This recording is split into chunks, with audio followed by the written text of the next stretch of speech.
যার কর্মকাণ্ড যে কোনো মানুষকে ঘৃণায় শিহরিত করতে পারে, সভ্য সমাজকে কলঙ্কিত করতে পারে। পুলিশের ফার্স্ট ইনফরমেশন রিপোর্ট অর্থাৎ এফআইআর এ বলা হয়েছে মৃত কাল্টু দাসকে নৃশংসভাবে হত্যা করা হয়েছে। और कितने सोओगे बेटा?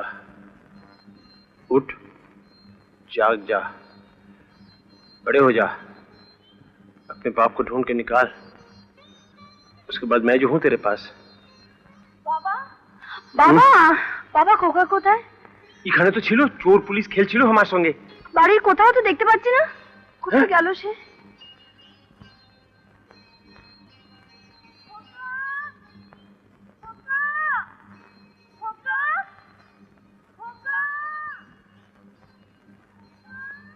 মাসি মাসি খোকাকে দেখেছো নাকি? এই তো দেখছিলাম খেলছিল, একটু দেখো না গিয়ে।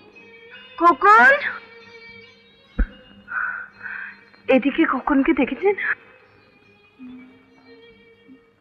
খোকা? না মানে ওই তো ওদিকে তো ছুটে গেল। আপনি আসুন ওর সঙ্গে, আমি দেখাচ্ছি। আসুন না, আসুন। কেয়া ফুলের সারি সারি, দাদা ফুলের মশারি, কেয়া ফুলের সারি সারি, দাদা ফুলের মশারি।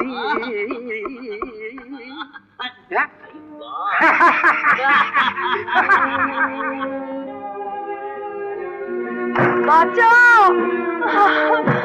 বাঁচাও বাঁচাও! This is a premeditated, preposterous, pre-planned murder, Your Honor. Your Honor, পৃথিবীতে এ পর্যন্ত যত হত্যাকাণ্ড সমাধা হয়েছে, লক্ষ্য করলেই দেখা যাবে যে সেগুলোর পেছনে রয়েছে দুষ্কৃতকারী খুনির নারকীয় পূর্ব পরিকল্পনা এবং জঘন্যতম প্রতিহিংসা আর বিকৃত মনস্তত্ত্বের জিঘাংসু স্পৃহা।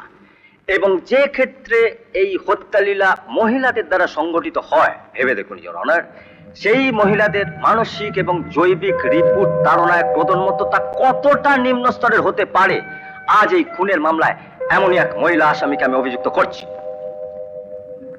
ইওর অনার, যার কর্মকাণ্ড যে কোনো মানুষকে ঘৃণায় শিহরিত করতে পারে, সভ্য সমাজকে কলঙ্কিত করতে পারে। পুলিশের ফার্স্ট ইনফরমেশন রিপোর্ট অর্থাৎ এফআইআর এ বলা হয়েছে মৃত কাল্টু দাসকে নৃশংসভাবে হত্যা করা হয়েছে।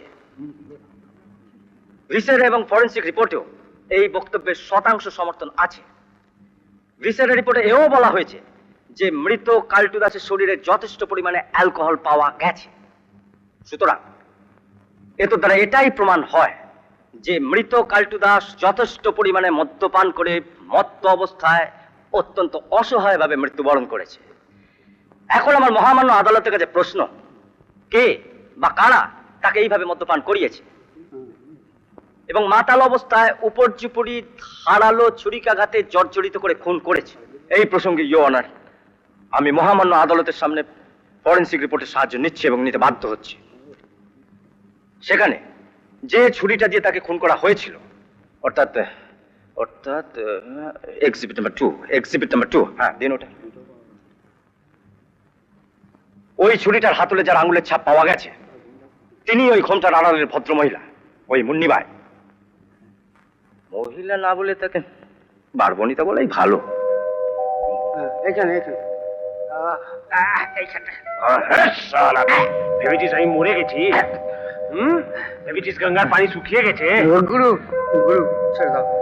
উস্তাদ নয়, বাপ বল শালা। আমার মেয়ের উপর যারা জুলুম করেছে তাদের একটাকে আমি জিন্দা রাখবো না। বল শালা কি হয়েছিল, সত্যি সত্যি কি হয়েছিল বল। ছেড়ে দাও ওস্তাদ, নাহলে কি করে খুলে বলবো সব। বাইরে চলো, সব খুলে বলছি। চল বাহার।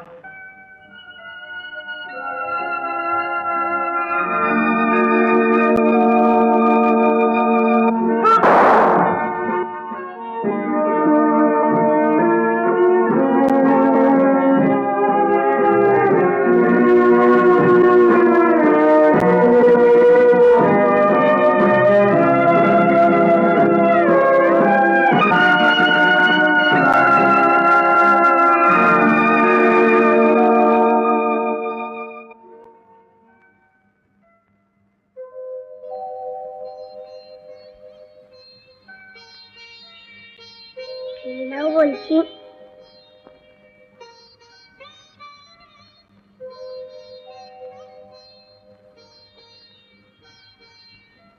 वे बादला तू ही हमार हालत तो देखछिस कोबे उठे खड़ा होबो से जाने ना ये बच्चा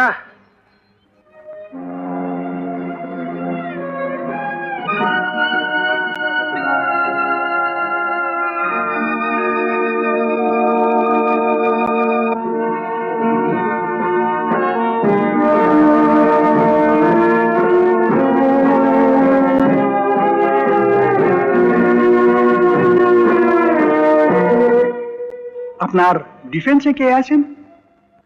সে কি আপনার পক্ষে দাঁড়াবার কোনো উকিল নেই?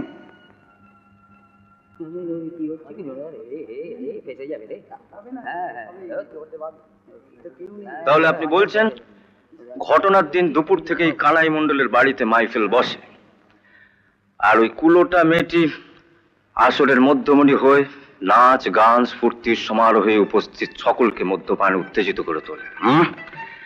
আর এরই মধ্যে মৃত কাল্টু দাসের প্রতি তার আসক্তি যেন একটু বেশি মাত্রায় ছিল। Order order. কাল্টু দাসের প্রতি আসামির এই অতিরিক্ত আসক্তি এই নৃশংস হত্যাকাণ্ডের মোটিভ। আসামির বরাবরই এই কাল্টু দাসের উপর অতিরিক্ত আসক্তি এবং দুর্বলতা ছিল। এই সম্পর্কে আপনার কিছু জানা থাকলে মহামান্য আদালতের কাছে সেটা খুলে বলুন।